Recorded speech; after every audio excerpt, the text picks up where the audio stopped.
কিশোরী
এইসব গীত গায়।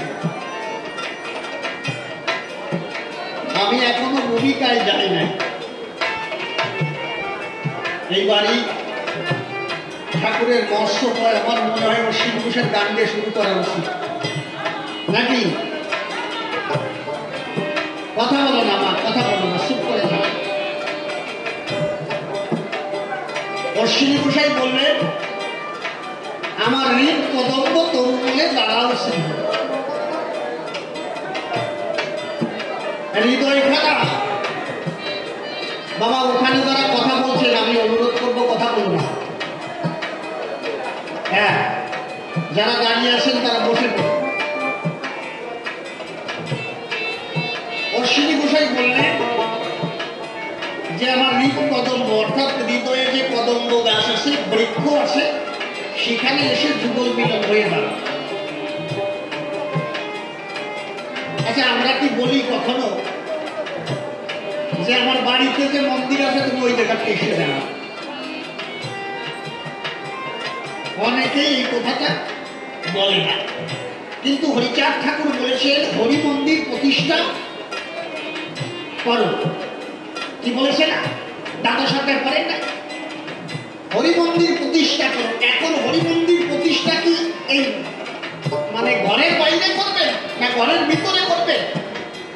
কোন জায়গায় করবেন? এটা একটা বিষয়। ঠাকুর বলছে হরি মন্দির প্রতিষ্ঠা করো, কিন্তু নির্দিষ্ট স্থান দেয়। এখন আপনি কি ঘরে করবেন, দেহ ঘরে করবেন, না আপনার বসত ঘরে করবেন, না বসত ঘরের বাইরে করবেন? কিন্তু অশ্বিনী ঘোষের গানে বোঝা যায় যে ঠাকুরকে আসতে করেছে হৃদয় মন্দির। এখন হৃদয় মন্দির ঘরটা কোথায়, ঘর আছে কোথায়? অশ্বিনী ঘোষাই লিখলেন, হ্যাঁ একটা ঘর আছে, ঘরে ঘরে হরি মন্দির প্রতিষ্ঠা করো। একটা গান আছে অশ্বিনী ঘোষার, সুকলনা বসত করে নবরত্নের ঘরে। এই ঘরে হরি মন্দির প্রতিষ্ঠা করতে, এইটা হচ্ছে উত্তম পূজা। অনেকে বলে অশ্বিনী ঘোষাই চাওয়া পাওয়া ছিল না, অশ্বিনী ঘোষাই ছিল নিঃস্বার্থ। এটা মিথ্যে কথা। যদি বলে অশ্বিনী ঘোষার চাওয়া পাওয়া ছিল না, মিথ্যে কথা। অশ্বিনী ঘোষার যা চাওয়া পাওয়া ছিল, এই চাওয়া পাওয়া অন্য কারো ছিল না।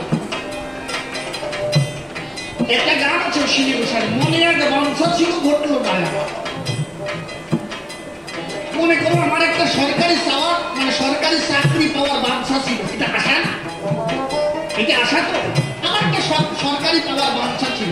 অশ্বিনী ঘোষাই মনে একটা বাঞ্ছা ছিল, ঘটল না আমার, মানে আমার আশা আছে, আমার চাওয়া আছে, কিন্তু তোমার চাওয়া অশ্বিনী ঘোষার চাওয়া এক হবে। বললেন তাহলে কি চাও তুমি? তোমার মনে কি বাঞ্ছা? মনে এক বাঞ্ছা ছিল, ঘটল না আমার। অশ্বিনী ঘোষাই বললেন, আমার হৃদি পদ্মে হরিচাঁদে সাজাইয়া বিলাব সাদের বাজা, মনে এক বাঞ্ছা ছিল, ঘটল না। এই গানটাই বলেছে বাসনারূপ সাজিয়ে বড়ায়। আমার বাসনা, আমার আকাঙ্ক্ষা, কি আকাঙ্ক্ষা?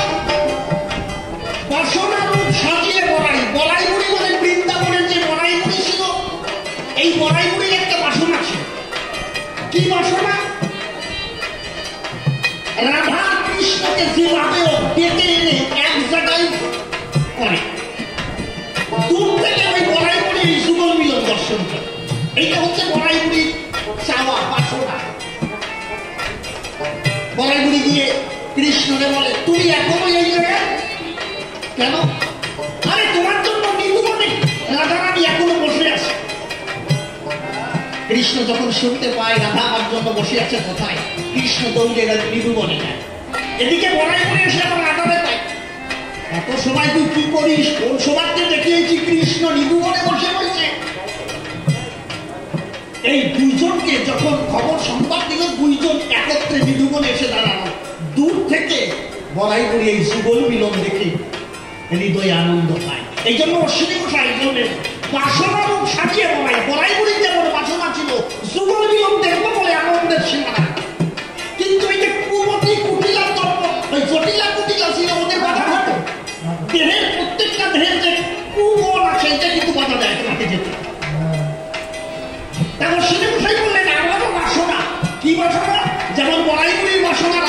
দেশের মিলন দেখবে। আমারও বাসনা হরি তুমি আমার কথা কেউ শান্তি হরি তুমি আমার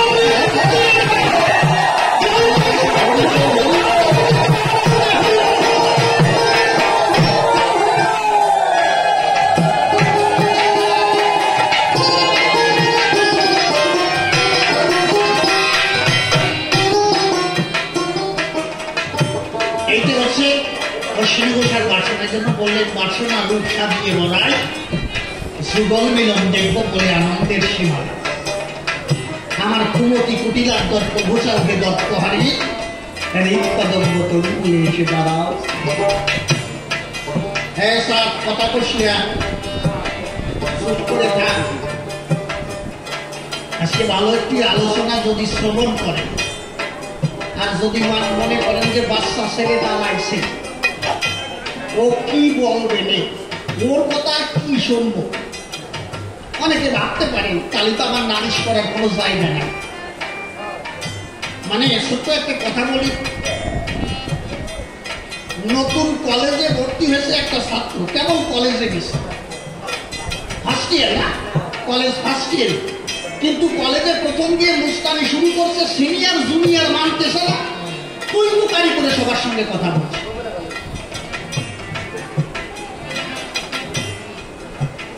এখন সবাই তো একরকম না, সিনিয়রের সাথে যদি তুই তুকারি করে আলোচনা করে সবাই কি একরকম, যদি মাথা গরম হয় কেন কান ভর্তি করে একটা দিল। এখন একজন করছে কি শোন ভাই এর বেশি বাড়তে দেওয়া যাবে না, চল প্রিন্সিপালের কাছে গিয়ে নালিশ করি যাতে ও আর সিনিয়রদের সাথে তুই তুকারি না। 4-5 জন মিলে প্রিন্সিপালের কাছে গেছে, স্যার একটা নালিশ আছে। কি বলছে? নতুন একটা ছাত্র ভর্তি হয়েছে, ওই ছেলেটার নাম হচ্ছে সঞ্জয়, এই ফার্স্ট ইয়ারে ভরে এ সিনিয়র জুনিয়র মানে না, সবার সঙ্গে তুই তুকারি করে। বলছে ডেকে আনো ছাত্রটাকে, ছাত্রকে ডেকে আনো, সামনে জিজ্ঞেস করলো প্রিন্সিপাল কি ব্যাপার, কোন ইয়ারে পড়ো? ফার্স্ট ইয়ারে। কয়দিন কলেজে আসছো? বলছে স্যার কেবল 8 দিন আসছে। বলছে শুনলাম তোমার নামে একটা রিপোর্ট এসেছে, তুমি সিনিয়র জুনিয়র মানো না, সবার সঙ্গে তুই তুকারি করো, কি ব্যাপার? এখন সঞ্জয় বলতেছে স্যার আমি যে সিনিয়র জুনিয়র মানি না, এই কথা করে কইছে কি আগে তাই কথা।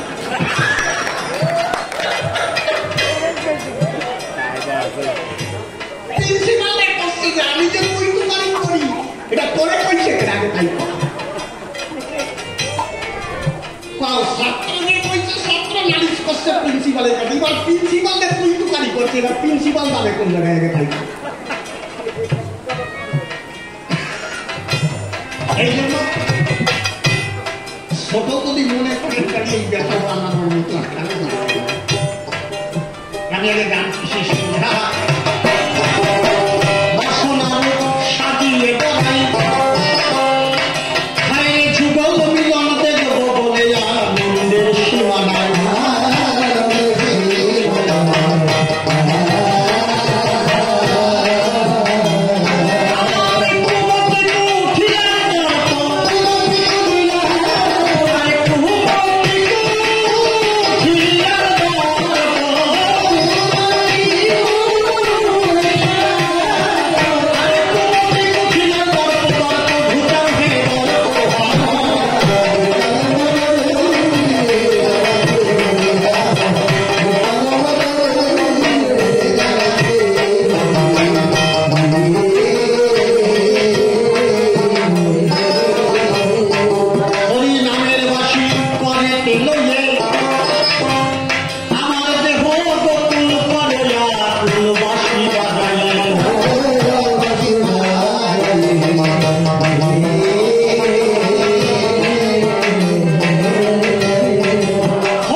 তুমি তো দিনজনার বন্ধু মোর পার করিতে কাব্যৌ সিন্ধু হাল ধরো নিজের হাতে। আমি তোমার অজ্ঞ ছেলে অভাজন বলে মরে দিও না ফেলে, রেখো তোমার চরণ তলে তোমারই করুণা। প্রভু তোমার কৃপা হলে দেখি পাথর ভাসে সাগর জলে, আবার বোবালকেও কথা বলে দেখি বন্ধু লঙ্ঘায় গিরি। প্রভু তোমার শক্তি বলে এই জীব শক্তি পায় এই ভূমণ্ডলে, সর্বত্রই তোমার খেলা চলে দেখি বিশ্ব জগৎ ভর। তাই কোথায় আমার বিশ্বপতি নাস্কর দুর্মতি ফুটাইয়ে কাব্য গীতি যুগাও মুখের বলি। প্রভু তুমি আর থেকো না দূরে, এসো আমার হৃদয় পুরে ভাষাও তোমার গানের সুরে, তাইতে পুনঃ পুনঃ ওই শরৎতলে দিলাম অঞ্জলি। নমামি মা কুণ্ডলিনী সদ্যা হতে বহুদামী সদ্য অগ্রে গণনায় প্রধানা। প্রথম নেমে ধরার পক্ষে আমার ঠাই পেলেন তোমাদের পক্ষে, জীবন আনতে হবে কিন্তু আমার শেষ বিছানা। তারপরে মাতা পিতা যুগলে বসাই হৃদ কোমলে ভক্তি অর্ঘ পদে করি দা। কবি শিশির সরকারের সুশিক্ষার ফলে গাহি কাব্য গীতি এই মহিতলে, সে আমার গুরু জ্ঞানে নাম আমি মহা। নামটি আমার গণপতি সরকার, এ নামের আর নাই দরকার, কাল্পনিক নাম একটা করি উদাহরণ। কবি গান করতে গেলে আমি বলি সভাস্থলে একটা নামের পরে করতে হয় অবতরণ। তাই আমি গণপতি সরকার নামটি সারি, আমি নকুল দত্তের নামটি ধরি।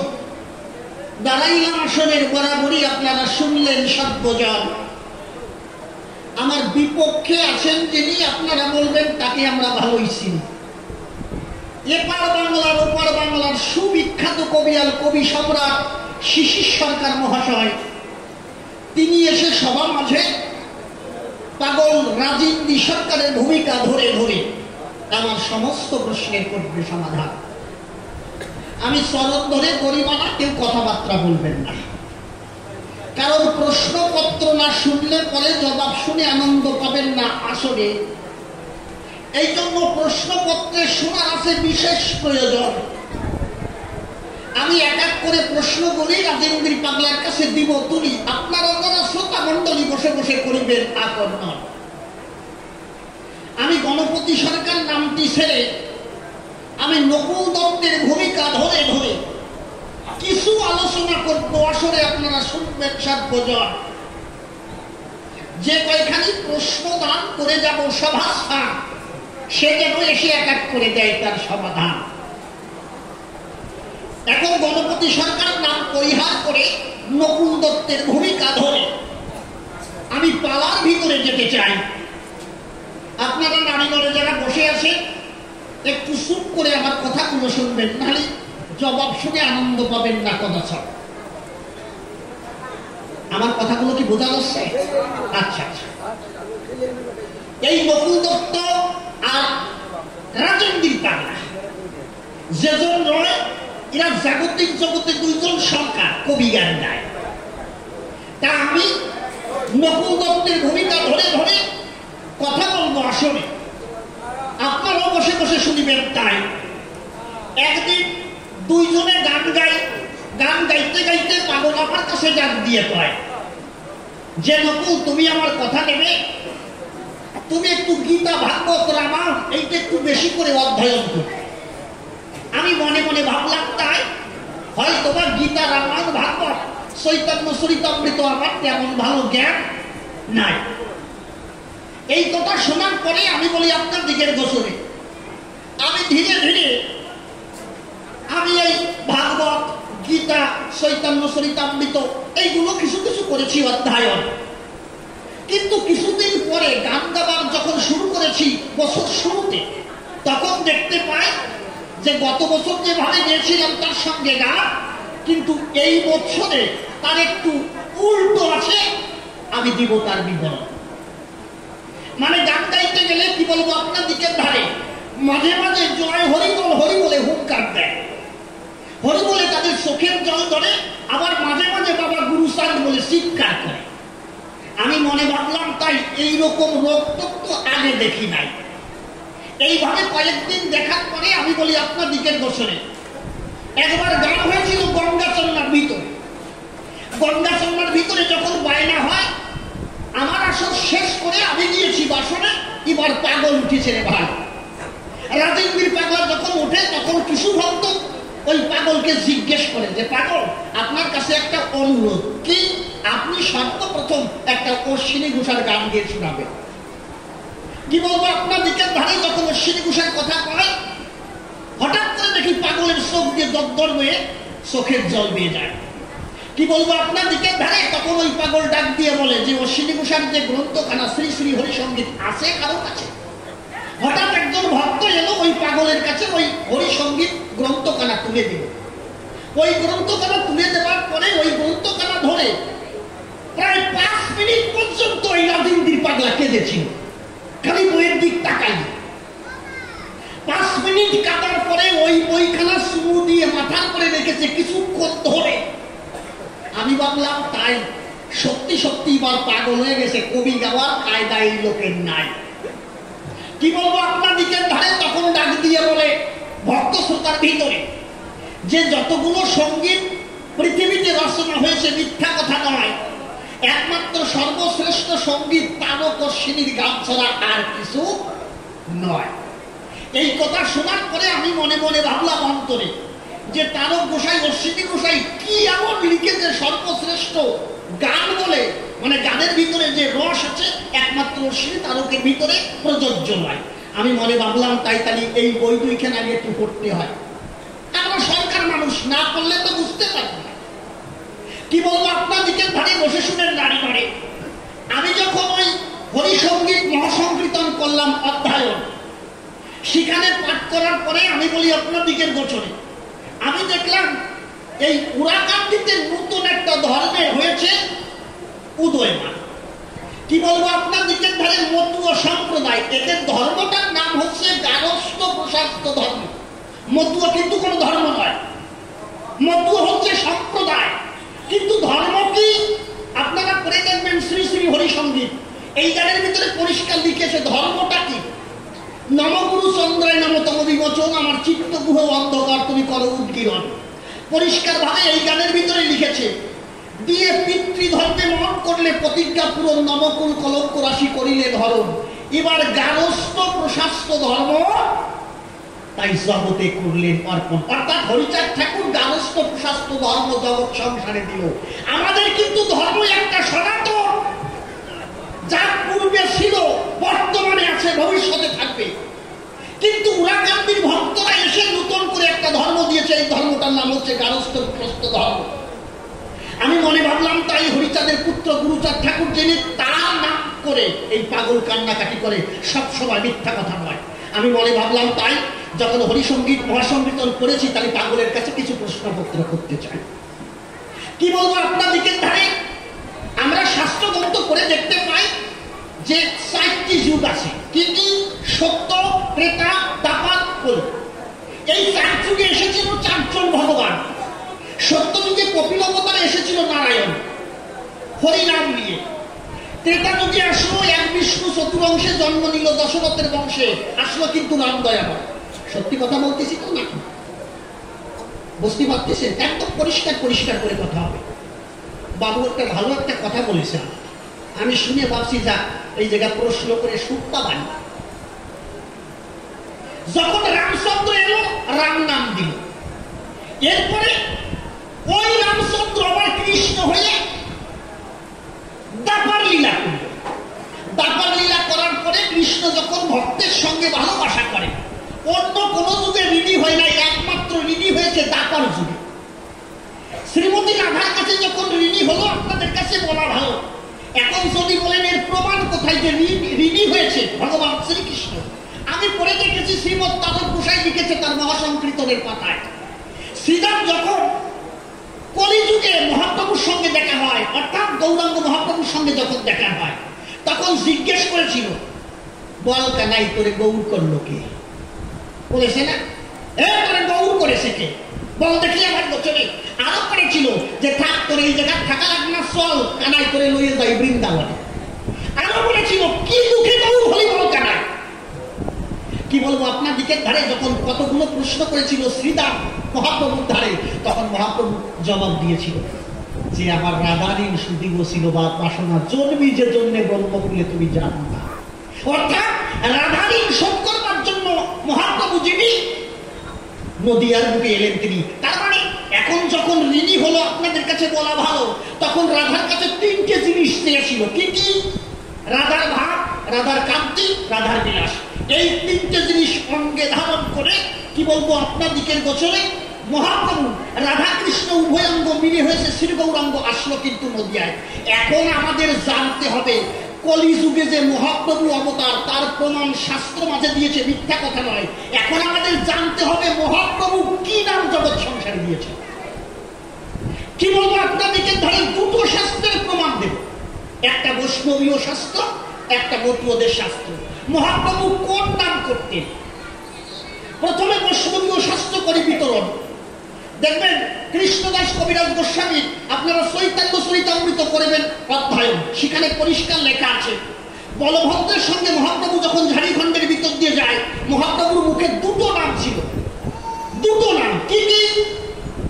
উনি প্রথমে হা কৃষ্ণ বলতেন। এই জন্য তারক গোসাই লিখেছেন কাতে হা কৃষ্ণ বলে বক্ষবাসে তন্ময় অঞ্জলে এ নবীন বয়াসের কালে কেন এভাবে হৃদয়। তার মানে মহাপ্রভু কৃষ্ণ বলে কান্না করতেন, কিন্তু সরনাম কর্তৃ সক্ষম না। হরে কৃষ্ণ কৃষ্ণ কৃষ্ণ হরে হরে, হরে রাম রাম রাম হরে হরে, এই নাম না। উনি শুধু হা কৃষ্ণ বলে কাঁদতেন। এই হচ্ছে একটা নাম। আরেকটা নাম কি করতেন? পরিষ্কার লেখা আছে মহাপ্রভু বাহু উত্তোলন করে হরিনাম করতেন, দুই বাহু উত্তোলন করে উচ্চস্বরে হরিনাম করতেন। এই দুটো নাম করতেন। কি বলবো আপনাদিকে ধরে এখন মহাপ্রভু যে হরিনাম করে এর প্রমাণ পাওয়া গেছে বৈষ্ণবীয় শাস্ত্রে।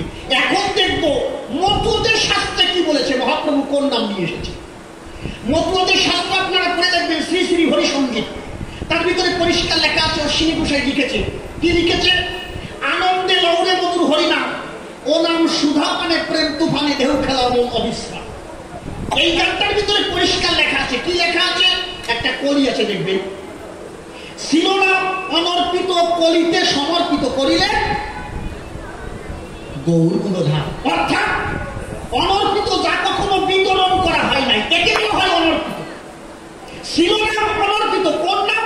হরিনাম অনর্পিত, অর্থাৎ বিতরণ করা হয় নাই। যে নাম ছিল গোলকে গোপনে রাধার খাদ ভান্ডারে, এই জন্য বললেন শিরোনাম অনর্পিত কলিতে সমর্পিত করিলে। সমর্পিত মানে বিতরণ করা। অর্থাৎ মতুয়দের শাস্ত্রে পাওয়া যায় এই যে হরিনাম, এই হরিনাম গৌরাঙ্গ মহাপ্রভু জগৎ মাঝে বিলায়। বুঝতে পারছিস বাবা? একদম পরিষ্কার কথা। তাহলে হরিনাম কে আনলো? মহাপ্রভু। এখন প্রশ্ন এই জায়গা, মহাপ্রভু হরিনাম যদি এনে থাকে, এই মতুয়রা যে হরিনাম করে না ডঙ্কা বাজায়, এটা কিন্তু মহাপ্রভুর দেওয়া নাম, হরিচাঁদ ঠাকুরের দেওয়া না। হরিচাঁদ ঠাকুরের দেওয়া হরিনাম না। এই হরিনাম, হরিচাঁদ তো হাবলাকে হরিনাম করে, মহাপ্রভুর কাছ থেকে নিয়ে হাবলাকে হরিনামের পায়। কি বলবো আপনাদেরকে? আমার প্রশ্ন এই জায়গায়, তারক গোসার গান আমি পড়ে দেখলাম মহাপ্রভু জগৎ সংসারে কি দিয়েছে। আপনারা পড়ে দেখবেন মহাসংকীর্তনে লেখা আছে আমার আর কিছু লাগে না ভালো, গৌর নিতাই না দেন হরিনাম তরণী নৌকাখানি কান্ডারি নিতাই সাজিব। এই গানটার ভিতরে একটা কলি লেখা আছে, আপনারা বুঝতে পারবেন আমি যদি বলি। কি লেখা আছে? সত্যত্রেতা দাপরেতে দক্ষিণকার ছিল ঘাটেতে রবি সুখ, তারা বেদখলি করেছে নিতাই অবধূত। না ভাঙাই আপনারা বুঝতে পারবেন না। সত্য ক্রেতা দাপরেতে দক্ষিণকার, দক্ষিণকার মানে দখলে ছিল।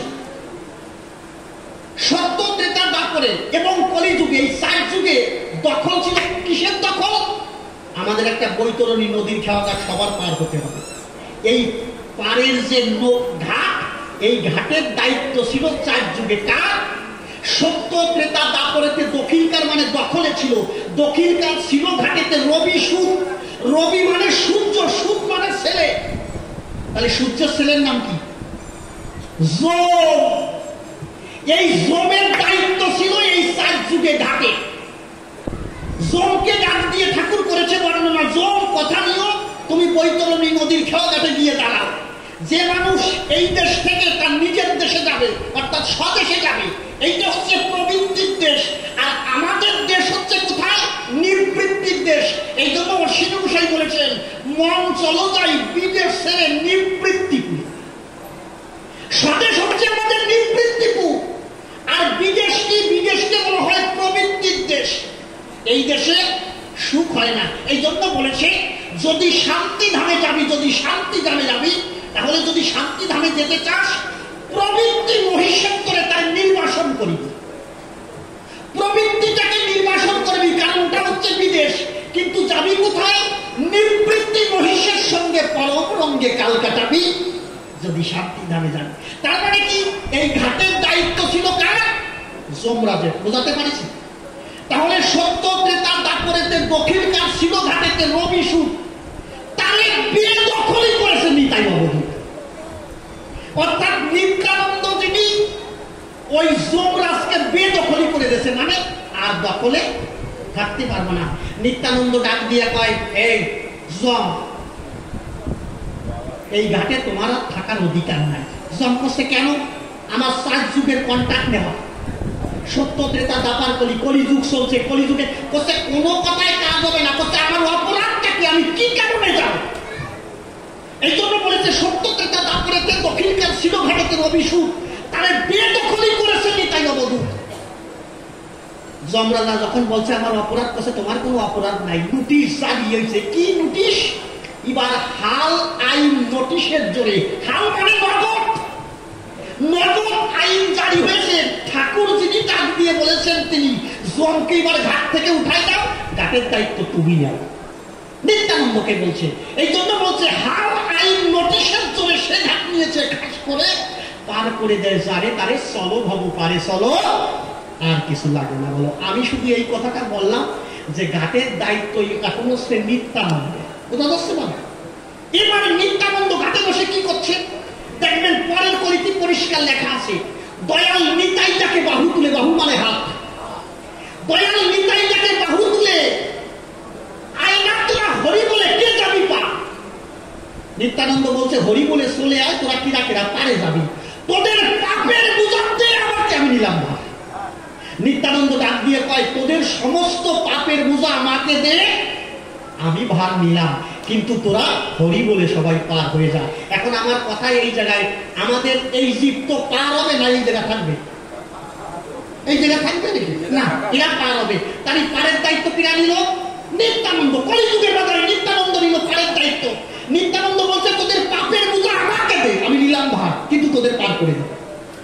আর হরিনাম কে দিল? আগের বার বলেছি, হরিনাম দিল মহাপ্রভু। তাই মহাপ্রভু কি দিল? অকামনা প্রেম ভক্তি দিল মহাপ্রভু, হরিনাম দিল। আর নিত্যানন্দ ঘাটের দায়িত্ব দিল যে তোমাদের সবার পার করে দেবো, যত বড় পাপী হোক সবাইকে পার করে দেবো, পাপের বোঝা আমি নিজে নেবো। আচ্ছা আমার কাছে বলেন দেখি, কলিযুগের আর কোনো কিছু দরকার আছে নাকি? আছে? হ্যাঁ, মাথার চুল ঠিক রাখলে উনি আসলে পাইতে না। আমি পরিষ্কার ভাবে হরিসঙ্গীত মহাসঙ্গীত তাদের বুঝালাম যে নিত্যানন্দ পারের দায়িত্ব নিল, আর মহাপ্রভু এই অনর্পিত প্রেম মাখা হরিনাম দিল। আমার মনে হয় শিবের আর কোনো প্রয়োজন কিছু নাই। আমরা যদি এই কার্তিক মন্ডলের বাড়ি থেকে, আমার বাড়ি হচ্ছে বনগা, এই জায়গা থেকে যদি আমার একটা গাড়ি করে দেয়, মানে যাওয়ার সুবিধা আমার হইল, আমার আর কিছু দরকার আছে নাকি? আমি কখন নাকি আরেকখান বিরাট আসো বলবো নাকি? না, আমরা পারের নাবিক পেয়ে গেছি নিত্যানন্দ, এবং হরিনাম পেয়ে গেছি, যে নামে আমরা উদ্ধার হয়ে যাবো মুখে হরি বলে। আমার কথাই এই জায়গা, পারের দায়িত্ব একজন নিল, মহাপ্রভু হরিনাম দিল, যা কিছু প্রয়োজন জীবের সব কিছু পেল। এরপরে আবার হরিগুরু সাদের কলিযুগে আসতে হলো কেন? এইটাই তোমার কাছে জানতে চাই, সত্য সংস্থা। বাবা বুঝতে পারছে? আপনার কথার উপরে পরিপূর্ণ প্রশ্ন। দেখি গুসাই কি দেয় আজকে। গুসার আন্ডার খুলে রেখে দেবো, মতুও দেখবো দেই আজকে কোন জায়গায় যায়, কি জবাব দেয় আজকে তাই দেখবো। অন্যভাবে প্রশ্ন করি, আজকে হরিসঙ্গীত মহাসংকীর্তন থেকে তুলে দেওয়ার প্রশ্ন। আসো তো বাবা, যাই হোক কোন দিকটা পলাই যায় না, ঠিক আছে। মানে ছোট্ট একটা কথা মনে করে, গল্প কথা, মানে একটা মাসি আর একটা মশার সঙ্গে প্রেম হয়েছে। এটা আসার কথা তো নাকি? বর্তমান ছেলে ছেলেকে বিয়ে হচ্ছে, বলে দিমা সত্যি কথা না? মাইয়া মাইয়াতে বিয়ে হচ্ছে, আর মশা মাসি প্রেম করলে অসুবিধা কি? তা ওদের দুজনের প্রেম হয়েছে, কিন্তু মশার বাড়িতে মানিয়ে আসছে না, আর মাসির বাড়িতেও মানিয়ে আসছে।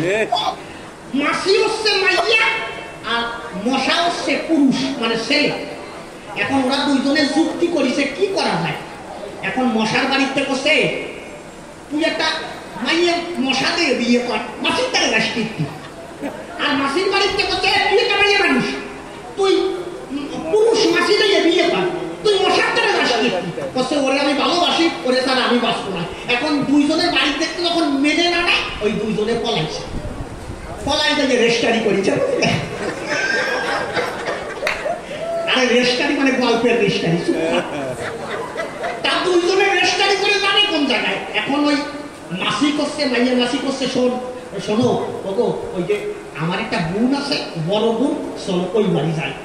মাসির বড় বোন মাসি বাড়ি গেছে, বাড়ি যে করছে বোন ঘটনা তো ঘটাই ফেলেছি, বিয়ে করে নিয়েছি, এখন দেখি স্বামী হচ্ছে মশা।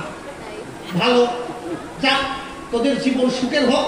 এখন ওই ফুল টুল কিনে আনিয়ে বাসর সাজাই দেছে ওই মাসে, মানে ওই দিদি মাসি বলতে সাজাই দিয়ে এখন করছে তোরা দুজন আজকে বাসর করবি এই জায়গা। ওরা দুজন ঢুকে গেল, দিদি মাসি যাইয়া ঘুমায় পড়লো। সকালবেলা ওই দিদি মাসি উঠিয়া দেয় কি যে ওর বোন যা কাঁদতিছে, হ্যামলায় কাঁদতিছে। এ কি ব্যাপার, তুই কাঁদতেছিস কেন? বলছে আমার স্বামী চলে গেছে। বলছে তোর স্বামী চলে গেছে মানে? আমি কোন রকম রাখতে পারলাম না, রাত্রিবেলা শরীর কেন?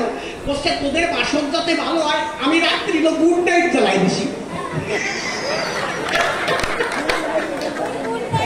ওই মাসি করছে আমি গুড নাইট জ্বালাই দিই, গুড নাইট তুমি আমার স্বামী চলে গেছে। আজকে গুড নাইট জ্বালাই দিলাম, গুড নাইট জ্বালাইছি, গুছাইছি আজকে কোন জায়গায় পলাই। আমি প্রথম প্রশ্ন ঘোষার কাছে করিলাম, অর্থ আপনারাও বসে বসে করিলেন শ্রবণ। তারক ঘোষার মহাসংকীর্তন, যেটাকে বলা হয় সাগর মহাসাগর, হরি সংকীর্তন মহাসংকীর্তন, এই তারক ঘোষার গান আমি নিজে দেখেছি। 3টে গান করে মরা মানুষ বাঁচিছে আমার চোখে দেখায়। সেই তারক ঘোষার গান থেকে তুলে দিলাম, নিত্যানন্দ পারের দায়িত্ব নিল, আর মধুমাকা হরিনাম আমার মহাপ্রভু দিল। কিন্তু হরিগুরু সাথে ঝামেলা বাদাতি আবার আসলো কেন? এইটাই তোমার কাছে জানতে চাই। এই প্রথম প্রশ্ন করলাম, তাকে আপনারা শুনলেন নারী ঘরে। এবার দ্বিতীয় প্রশ্নের করি দাও, কি বলবো আপনাদেরকে দাঁড়িয়ে বসে শুনেন নারী ঘরে। হরিচাঁদ ঠাকুর জগৎ সংসারে যখন এলো, গারস্থ প্রশাস্ত ধর্ম জগৎ সংসারে দিলাম। এখন বুঝতে হবে গারস্থ প্রশাস্ত ধর্মটা কি। গারস্থ প্রশাস্ত যখন ধর্ম দেয় দিয়ে দেয় তার সত্য পরিচয় হচ্ছে লইয়া নিজ নারী ব্রহ্মচারী সচ্চরিত্র রবে, হাতে কান মুখে নাম সত্য কথা কবে, পরশতী পরপতি কবুনা স্পর্শিবে, তুমি না ডাকিলে হরি তোমাকে ডাকি। এখন বতুরা কি করে, ডঙ্কা কাশির নিশান নিয়ে ওরা ডঙ্কা কীর্তন করে মোটামুটি হরিনাম করে। ওটা যে খারাপ তা আমি বলতেছি, কিন্তু প্রশ্ন কোন জায়গায়, এই হরিনাম করতে হবে কিভাবে? আমরা যে হরিনাম করি এটা করতে হবে কিভাবে? অশ্বিনী গোসাই কি বলেছে, তারক গোসাই কি বলেছে, দুটোকে অবলম্বন করে আমরা চলবো না নাকি? হ্যাঁ, অশ্বিনী গোসাই কি বলেছে, তারক গোসাই কি বলেছে? প্রথম অশ্বিনী গোসাই কি বলেছে, হরিনাম কিভাবে করবে। একটা গান করে দেখবেন, হরিনাম বলরে একান্তে, আসলে হরিনাম বলরে একান্তে, প্রাণ সুখেদের এবং হরিপদ প্রান্তে। মানে অশ্বিনী গোসাই বলছে তুমি যদি হরিনাম করো একান্তে করো, যাতে তোমার পাশে কেউ না থাকে। কি বলছি বাবা? আচ্ছা মতুরা কি একান্তে করে না গুড়ি গিয়ে করে? এই তো অবস্থা, গোসাইর কথা এটা মানে না। হরিনাম বলরে একান্তে, প্রাণ সুখেদের এবং হরিপদ প্রান্তে, সমর্পিত দেহ হলে আমি অমর্পিত করবো বলে হরিচাঁদ হৃদয় বলে দেখলার প্রান্তে। এবার হরি অনুগত হলে তারে প্রণামে কি টানতে, হরিনাম বলরে একান্তে। এই হচ্ছে অশ্বিনী গোসাই বলছেন একান্তে হরিনাম। গোসাই কি বললেন কিভাবে হরিনাম করতে হবে। এবার তারক গোসাই তার মহাসংকীর্তনের পাতায় লিখলেন, কি লিখলেন, এই হরিনামের প্রতি প্রথমে নিষ্ঠা থাকতে হবে।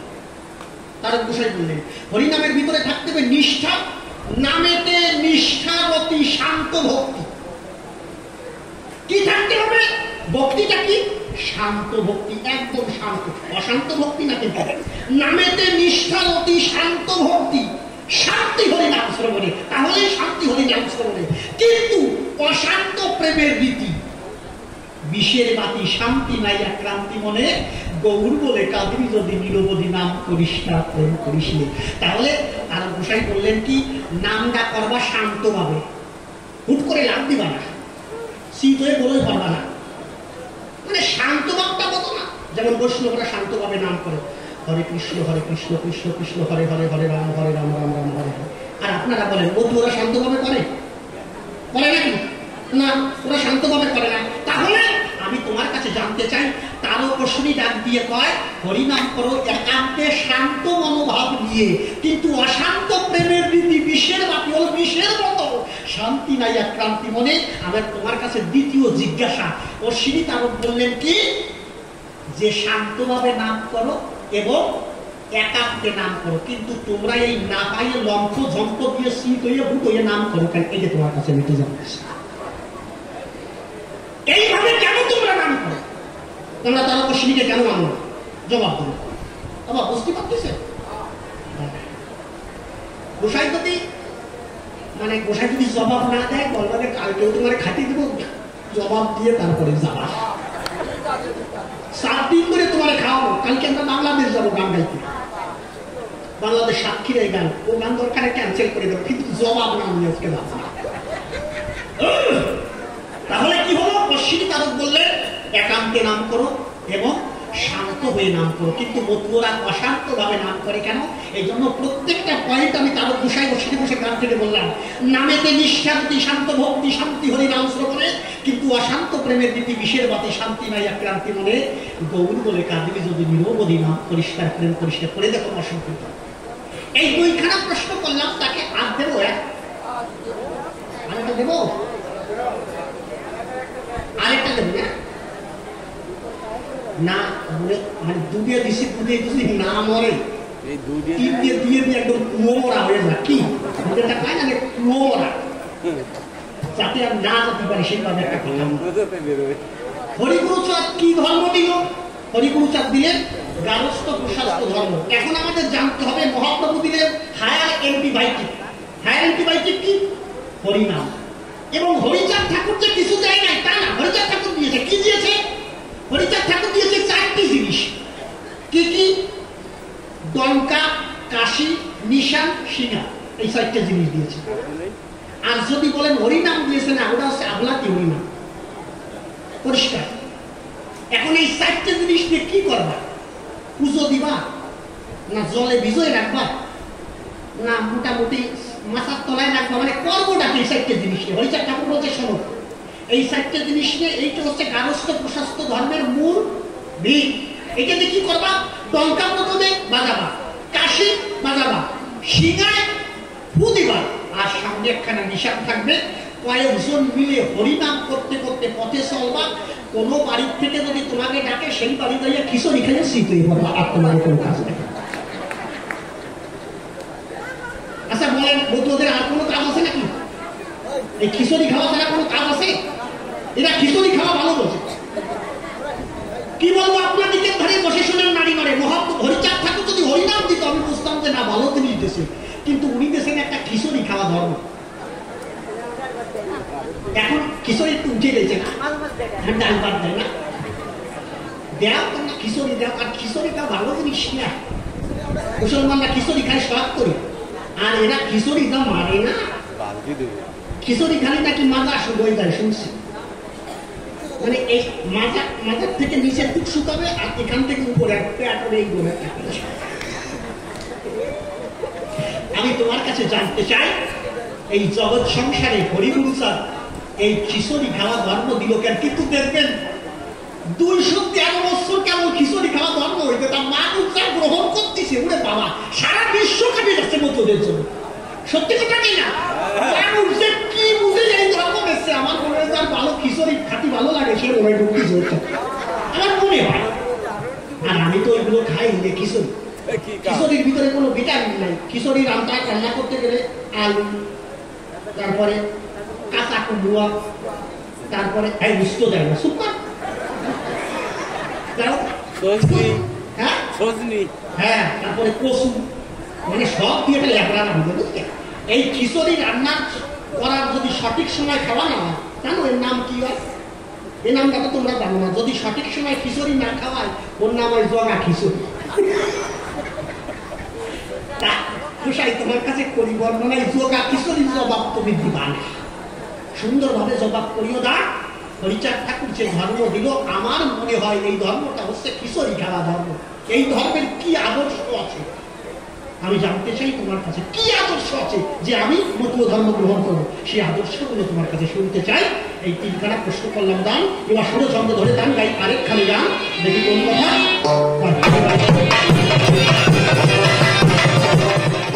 এখনো সে বৃন্দাবনে বাঁশি বাজে,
এখনো বন্দনা মুখস্থ হয়নি।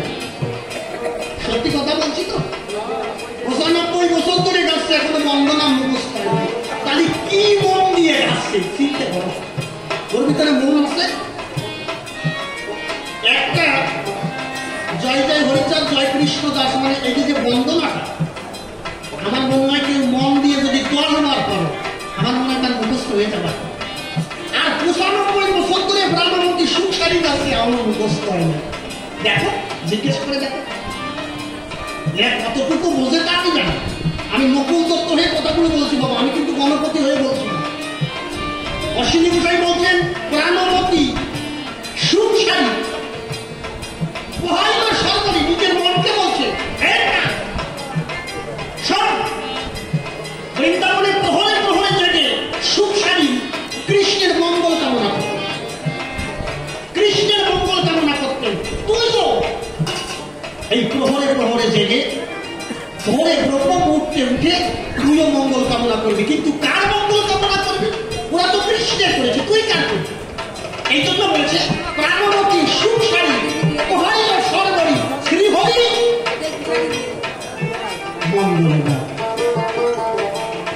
মতুয়াদের বলেছে শ্রীহরির মঙ্গল কামনা সকালবেলা ঘুমের থেকে উঠে করবা। আচ্ছা, কয় মতুয়া ঘুমের থেকে উঠে কয় যে খাবো তুমি ভালো খাও? সব কয় আমার সংসারে ভালো রাখবো, আমার সংসারটাকে ভালো রাখবো বলে না, মতুয়ারা করে না।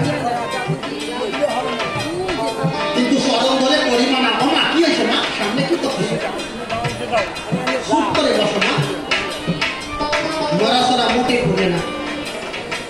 একটা আদরটাকে ধরে রাখতে হলে কত যে কষ্ট হয়। এই জায়গাতে না দাঁড়াইছে সে দাঁড়াবে, এই জায়গাটায় দাঁড়ালে আপনারা এতগুলো মানুষ আমার দিকে তাকিয়ে আছে।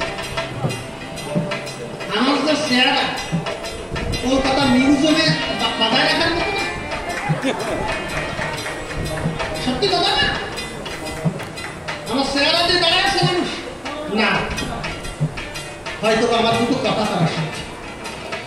এই কথাগুলো আমার নিজের না, আমি শুধু অশ্বিনী তারক এদের লক্ষণে যেটা মতুয় ধর্ম যাদের উপর দাঁড়িয়ে লীলামৃতের পরে শুধু মতুয় ধর্মটা টিকানো যায় না। শুনে রাখেন, যদি মতুয় ধর্মটা টিকাতে হয় তার দুভাষা দুখানে দর্শন দরকার, একখানা হরিসঙ্গীত একখানা মহাসঙ্গীত।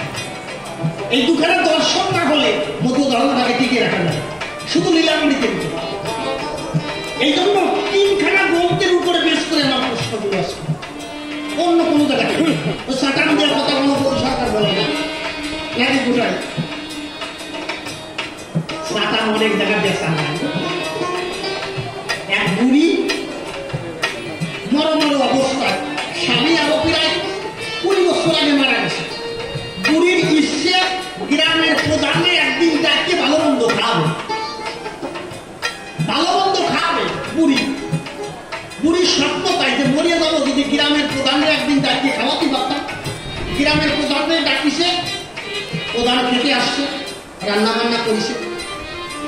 এখন প্রধান যখন খাচ্ছে তখন বলতেছে, দেখো তুমি আমাকে যে সেবা দিলে আমি খুব সন্তুষ্ট হয়েছি, তোমার পরেও আমার একটা দায়িত্ব আছে, কারণ আমি গ্রামের প্রধান, তোমার সুখ দুঃখ আমার দেখা দরকার। সত্যি কথা না? প্রধানের কর্তব্য। তাহলে আমি দেখি তোমার একটা বাতাস জোগাড় করে দেওয়া যায়। তোমরা কি ভাবতেছিস? বাতা দেয় না নাকি? ওরা ভাবতেছে বাতাস জোগাড় করে দেবে। এখন কোথাও এই বাতা টাকাটা দেওয়া যায় নাকি? তোমার বাতাটা জোগাড় করে দেবে। মনে করছে আমার যে বয়স হয়েছে আমি বাতাটা হাতে হজম খাই না। সে বোঝো কি আর কও কি? আর ওই প্রধানের কৌবো আর একজন ২০ বছর ধরে কান্নাকাটি করতেছে প্রধানের দ্বারা। কি জন্য কান্দে? সারা রাত ওই কান্তিই থাকে কেন? এখন রাগ করে রাত্রিবেলা বসে তুই ভালো করে বল তো তুই কান্দিস কেন?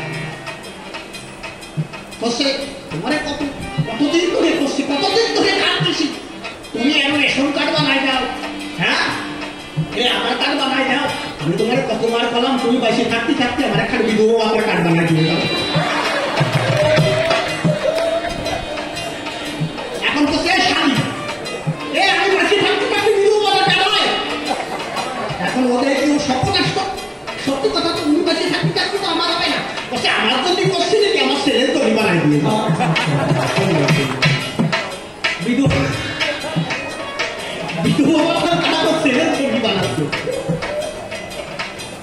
বুঝলি? মশাই, যেগুলো আমাদের প্রধান গ্রন্থ, এই আকর গ্রন্থগুলো ভালো করে পড়তে হবে। তাই তোমার কাছে প্রশ্ন, এই মতো ওরা অশান্ত নাম করে কেন? এদের ভিতরে শান্ত নাই যে দুইখানা প্রশ্ন করলাম আমার কথা নিয়ে ভালোভাবে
এইরকম কাজ কোনোদিন না করে।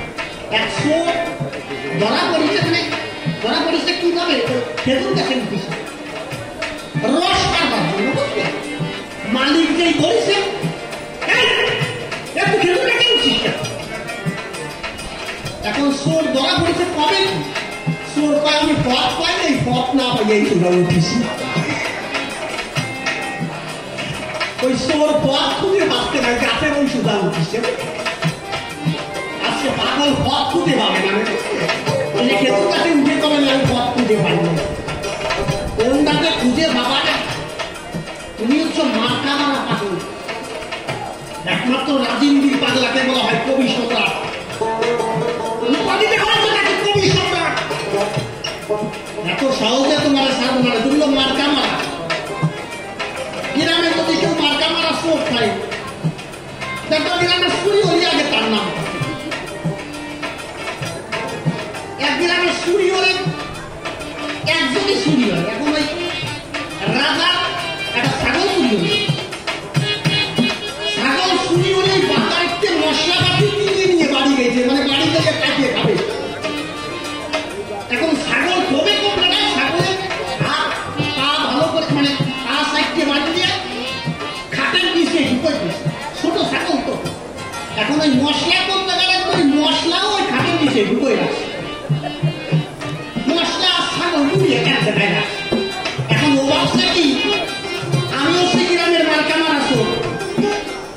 আমি যদি ঘরের ভিতর থাকি তবে এই সারা চুরি হচ্ছে, আমি তো বাইরে দিয়ে ঘুরে বেড়াই যাতে বুঝতে না পারে আমি চোর। গ্রামের বাইরে দিয়ে ঘুরে বেড়াচ্ছেন, রাজার ছাগল খুঁজে পাচ্ছে না, রাজা করছে ওই পেলে ধরিয়া, মানে মার্কা মারা ওই যে আগে ধরিয়া, ওই পেলে ধরিয়া আগে বাঁধছে। সেদিন গাছের সাথে ভালো হয়ে বাঁধছে। বাংলার ঘরে এখন বউ দেয় কি, বুদ্ধি গেল স্বামী আসে না, ছাগলও ডাকে কি ব্যাপার। এখন ওই খাটের নিচে টাকা দেয়, ওই ছাগলের মশলা ছাতা সব খাইয়ে রয়েছে। যার মশলা ছিল সব খাইয়ে ফেলেছে। এখন বাদ দিতে যা দিয়ে ছাগল খাবে তাই খাইয়ে ফেলেছে ছাগল। কি করি আর উনিটা কেন করে? এখন ওই চোরের বন্ধু বা হয়েছে কোন জায়গায় গেছে, এদিক ওদিক খুঁজতেছে, খুঁজে দেয় খাদুর গাছের সাথে বান্ধা। রাজা তার বাইরে সর্বনাশ ধরা পড়ে গেল না। সোরের বউ চালাক কম না, এখন ইশারায় বলতেছে স্বামীর সাথে কথা করছে, কারণে কারণ খাইছে, মানে ছাগল দাদু খাবে মশলা চাপা তো খাইয়ে রয়েছে ছাগল। এখন দূর থেকে করছে সূর্য কারণে কারণ খাইছে, সে কারণ খাওয়া নাকি দিয়ে লাগছে যে মশলা মনে খাইয়ে রয়েছে ছাগল, কারণে কারণ খাইছে, কারণ খাওয়া নাকি দিয়া। এখন ওই সোর বান্দা হয়েছে, ওই কারণে তো এই কারণ বাড়ি লেগে সারিয়ে দিয়ে যা